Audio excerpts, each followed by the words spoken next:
I'll send you a link. Conference USA is generating highlights available there, so that'll give you something to pull up for any highlights you might have. The details will be in the email, but just wanted to cover that with you since it's going to be a little bit different situation. So that will start today's proceedings with Coach Bloomgren.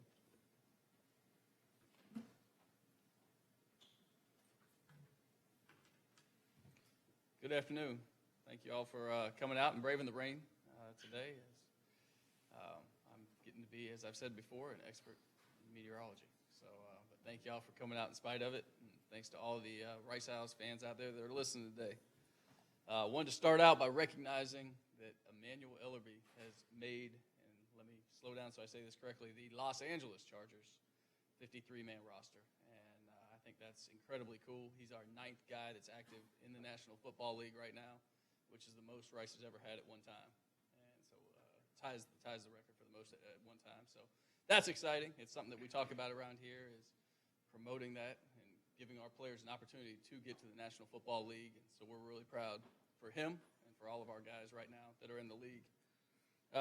Talked to you guys after the press conference or after the game the other day and just kind of reiterate, was very disappointed that we weren't able to finish that game. There's a lot to be proud of. I thought we played our hearts out for 4 quarters. Kids gave us everything they had, and I thought we played well for about 2.5. And it's hard to beat a great team like that. And I think Houston is a very, very talented, very well-coached football team. And they made a few more plays than we did down the stretch. There was several positives to take away. I think our kids came in Sunday with the right attitude and looked at the positives and also saw the things that we need to correct to win games and to beat teams like that. The positives that I took away from it, there's some individual things that were really cool. We had 3 guys that caught their first touchdown pass in that game, in Jordan Myers, Jager Bull, and Brendan Harmon. So that's always cool for those guys to get those opportunities and make the play and then get to celebrate with their teammates. Defensively, we had 2 guys get their career highs in tackles, and Dylan Silcox with 11 and Grayson Shantz with 7. And 8 for Grayson. And some things that we're talking about, how we win football games. Won the turnover battle again, and that's a big deal. It's something we stress as a football program. Whether you're talking about being in Coach Lembo's special teams meeting and talking about the value of the ball and taking it away, which we did on special teams. If you're in our defensive meetings where they're always taking the ball away, talking about how we can get that ball out, and then offensively, of course, protecting it. And one thing that I was incredibly proud of the other day is when we did have a turnover offensively, and you're in a sudden change situation with our defense backed up in the red zone there. They 3 plays, they get off the field, and then Houston misses the field goal. So they end up getting no points out of that drive. So, again, things that are really helping us, things that we're really doing well, I think, to emphasize as a program, and we're going the right direction. Another thing that was good, time of possession. As we talk about controlling the clock, we were almost at 40 minutes again. And that's something that we're trying to do to keep our defense off the field as much as we can and let those body blows go to work with this offense and then have those big plays happen over the top, which was one of the things we stressed. We talked about the jump we needed to make from game 1 to game 2. I think you saw it all over the field with guys making plays and guys doing better within the schemes. But if there's one area you would point to, it was our throw game. Our passing offense really came to play. Had some big plays down the field, ended up being 50% on 3rd down. Career high for Austin Trammell, in terms of catches and yards. And so just some really good things coming to life. Aaron Cephas made some plays, and then those passing touchdowns that we talked about, having 3 of them there in the first half. As disappointed as we all were, and we told you that, but, we had to flush it pretty quickly because we're treating this as a short week, preparing for Hawaii with our trip being 2 days from now. So everything was moved up a day. Sunday was our Monday. Yesterday was our Tuesday in terms of practice and preparation. And today is Wednesday in this building. So just make sure you guys understand that. It's Wednesday all day long. And with that being said, 2 days from now, we will get on a plane and fly to Hawaii. When we get in, we're going to do some things to try to let them see a little bit of the island in terms of walking around a little bit, getting our legs stretched out after that flight. And then Friday morning, we're going to take the team to Pearl Harbor. And so we're going to get, different experiences that maybe some of these guys would get different at different times in their lives, I should say. An opportunity to go to Hawaii in the first place. And then we're going to get them that educational experience and that life experience and show them some of that culture. And then Friday at lunch, we're going to go back to the hotel and eat lunch. And then it'll be a normal business trip from that point on. It'll be meetings in the afternoon, practicing that afternoon, and then our normal Friday night routine right into Saturday. So we'll be looking forward to that opportunity to get over there and play another one of our promised 13 games, and playing this one together. We got a great opponent to go against this week, guys that are making play after play all over the field as you watch the tape. So it's a great challenge for us, and one we're really looking forward to getting back out there and playing together again. With that, I'll open it up for questions. How cool will it be to take your guys over to Pearl Harbor? It's going to mean I can't wait to see some of their faces. I've even talked to members of our staff that haven't had an opportunity to go, and I'm trying to prepare them for what that's like. You know, as you go over to the memorial and you see those drops of oil float to the top, and just like what it does to you and like how it affects you. So I think for our kids, it's going to have a profound impact. And I don't know if there's a class we could take on campus Friday morning that will mean as much as that will. Have you've been there before? I have, yes, sir. What was that like for you? It's humbling. You know, it's humbling to think about all the lives that were lost. It's humbling to think about the commitment all the guys in uniform make to protecting our freedom. And so I think, again, like just seeing the magnitude of that, not just the memorial, but the symbolism and the actual oil coming to the top is incredible. Why do you feel it's important to give these guys that kind of experience, especially with obviously a huge game, but you obviously feel it's important enough to carve out some time for an experience that they'll remember the rest of their life? Yeah, that's what we're all about. Like, we want to be student athletes. I want to help these guys grow in every single way, on and off the field. That's just part of what we're trying to do as a program. And so when an opportunity is right there in front of you, we're going to take advantage of it. Do you think that helps you somewhat when you take the field, being able to experience stuff like that? I don't know. I think that anytime we do things like that, it brings our team closer together, and that's what we're seeing is our team is getting really tight. And those are the things that excite me. And just being together and seeing some of those things, I think they have to pay dividends down the road, and they have to have value. Having said all that, you think of Hawaii, you think of vacation, destination point. This is hardly a vacation, it's a business trip for you guys.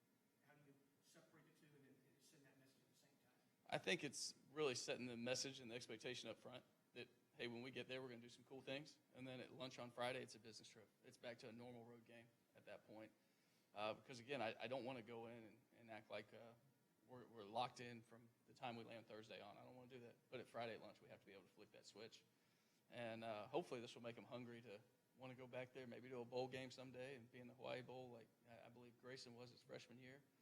And at that point, we'll take surf lessons and do a little vacation before we lock in 2 days before the game or what have you. You talked about the jump from game 1 to game 2. What do you expect that jump to be to game 3? You know, you wish it was going to be as big, and maybe it can be because we're a year-one program. Maybe we can take another jump like that, but we have to keep making incremental progress. And that's been the stress since the moment we walked in this building, and the kids have given it to us. They've worked their butts off. They're continuing to work their butts off. A big challenge today with this being a Wednesday practice, offensively, we had a really poor Wednesday practice last week. You know, we ended the last period off with a ton of missed assignments. And we've already made them understand that it can't happen again. And so if we could just have that growth in this week, that's going to be a big deal. And that will again, pay dividends on Saturday. Is there one thing you can point to about Saturday's game that you really learned about the team and maybe would have liked to have seen differently?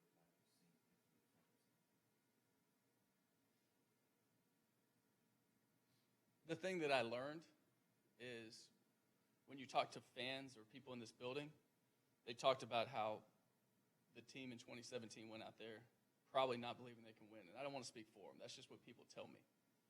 And I would tell you that there was no surprise by the way we went out there and the way we played and the way we were, where we were at in the locker room at halftime. There was no surprise. And I can't speak to last year. I'm just telling you what people have told me. But I believe our kids believe in what we're doing as coaches, what they're doing, all the work they've put in. And they believe that together they can beat every team on our schedule. Do you think McDonald's the best quarterback you may see this season? Gosh, based on 2 games, sure. I mean, those are 2 outstanding games the kids had. And it starts and ends with him offensively. You know, they've got some guys making plays on the ball downfield. But he's playing at a very high level.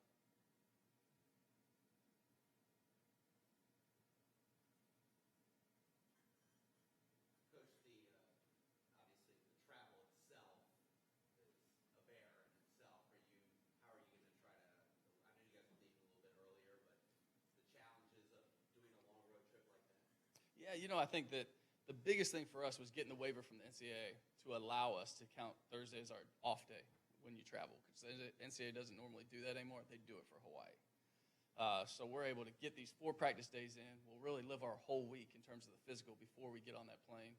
We'll get on the plane. Our strength coach has a great plan in terms of hydrating these guys, in terms of giving them snacks and what we're feeding them on the plane. We will have a stopover in LA or in California somewhere at this point, and that's going to be great. We'll get out, stretch our legs. So you break up the trip. It's not going to be that bad. I don't think it'll be that big of a deal. Now, getting there, we're all going to have to sleep on the plane a little bit because, as we know, the 5-hour time difference is serious.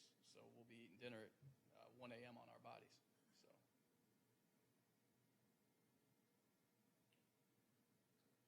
Anything else? Thanks, Coach. All right, thank y'all.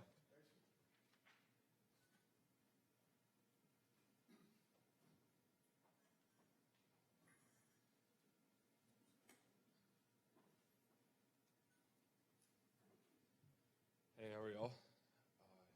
I'm excited for this week. Get to go back to Hawaii once again and take advantage of this opportunity in front of us. It didn't work out the way we wanted it last week, but we learned from it, and we're looking to implement some things this week that'll make us successful. I'll take any questions. Chris, talk about Hawaii.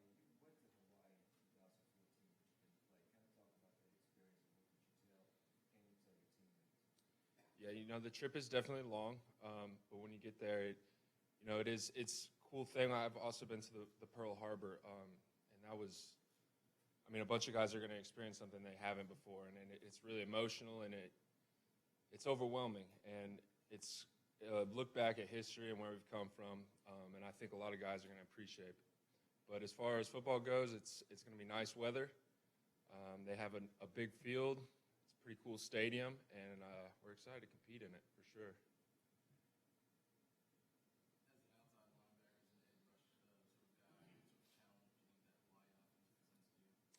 We got to get after the quarterback. That's the main focus, and from the film we've watched, he's talented, so we got to put some pressure on him, help our DBs out, make sure we get some turnovers.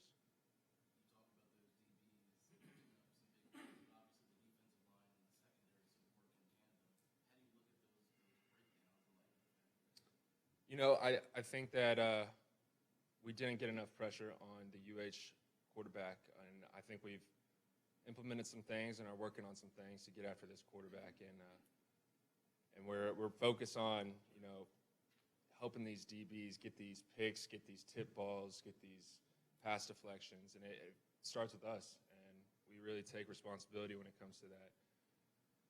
It's a team sport, as you said. We work together. Did y'all go to Pearl Harbor on your first trip? Yes, sir. What are your memories of that? There's besides the oil, that's really cool, but there's this wall with all the names on it. I just remember staring at that and just it's really overwhelming to see how many people sacrifice themselves for this country and our freedom, and how many lives were lost that day. And that was definitely something that I'll remember for a long time. Coach mentioned that you guys weren't surprised at halftime on Saturday, that you believe that you can win every game on the schedule. Just talk about that mindset. And it all starts with Coach Bloom. He's really implemented it from the top, and it's been a trickle-down effect. Guys are excited. Guys are competing every play, and we're talking about being in the middle. When something good happens, when something bad happens, it's always get back to the middle, stay focused, and focus on what we got to do the next drive to be successful and win the game. And that's been the mindset since we started the season, and we're going to continue going forward. Y'all forced more turnovers these first 2 games. Is that from that off-season mentality, or is it some scheme? It's been an emphasis. We definitely have talked about getting after the ball more.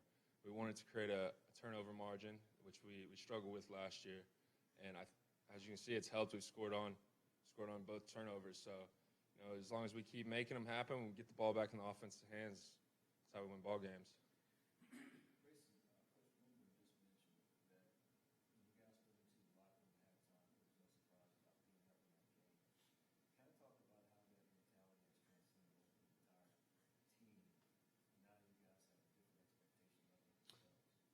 I think it's a different level of confidence. I think guys are able to look at themselves and see it, that we can compete with these big guys, the higher ranked teams or the teams in higher conferences, and that's something that we were lacking. And I think it started in the off season with Coach Hans pushing us every day in and day out, and then in practice. I mean, our practice has been tough, and it's every day just building a little confidence and stacking up, and it's led us to here. And why we weren't surprised going into halftime that we were up, we gotta finish.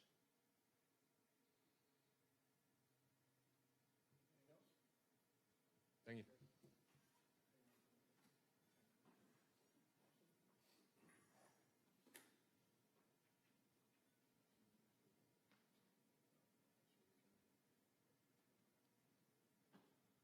Good afternoon. How are y'all doing today? Last week was tough. I mean, a loss is a loss, but I think it definitely has motivated our team, and we're hungry. We're hungry for a win. We're hungry for success, and we know it's there. We know we have it, but we just got to push harder and just keep going and stay focused. And I think that's what this week's all about, is especially with all the travel and everything, is to stay focused and stay on the grind and really make sure that we have the right mindset to go into this game. And right now, open up for questions.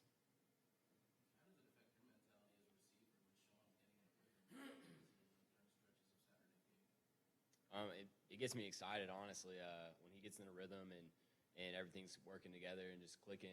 It makes it easy. I know if I run a good route that the ball's going to be there, and it's confidence between the receivers and quarterback. A lot of passes being thrown away now. Caught a few balls this past weekend. Are you more confident now? You asked the full ball more, and you're starting to read coverages a little differently, seeing out there what defensive backs are giving you, wanting to give a little bit more involvement now? I mean, yes, sir. But overall, I want to do what's best for the team, and I want to. If that means run the ball, if that means throw it deep, throw it to Aaron, whatever it is, I want to win. So if that means giving the ball to me more, but whatever it is, I want to win.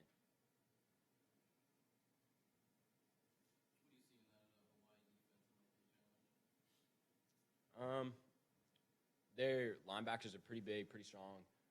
They fly around with the ball, but I think if we just do what we've been doing and possess the ball for a long time and just drive the ball down the field and in the end zone, score with points every time.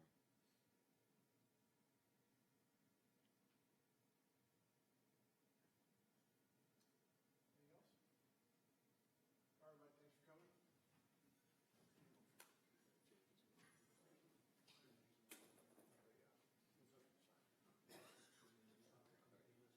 Good, thanks, everybody. We'll see you back here in 2 weeks, and I'll send an email